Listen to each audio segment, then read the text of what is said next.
আপনি পণ্ডিতের নানা হইলেও আপনার বয়স কিন্তু বোঝা যায় না। আমার মতো জোয়ান দেখা যায় আপনারও। অনেক মজার আর রসিক মানুষ আপনি। কি মনে করলো আবার আমারে? নাতি ফুটি বড় হয়ে গেছে আমার, জোয়ান দেখা গেল কি? আর জোয়ান আছি নাকি? এখন নাতি ফুটির বিয়ে দিব, এটাই আনন্দ।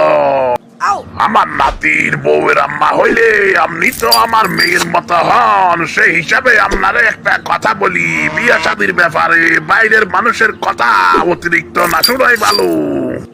সমাজের মানুষ তিলের তাল বানাতে যাইয়া অনেক সময় ভালো কিছু খারাপ করে ফেলে। পাত্র হিসাবে আমার নাতির আপনারে আমি গ্যারান্টি দিতে পারবো, এরকমের পাত্র আজকাল সমাজে খুঁজে পাবেন না আপনি। বাবা যখন দায়িত্ব বলছেন, আমি আমার দায়িত্ব আর আমার মেয়ের দায়িত্ব আপনার কাছে দিয়ে দিলাম।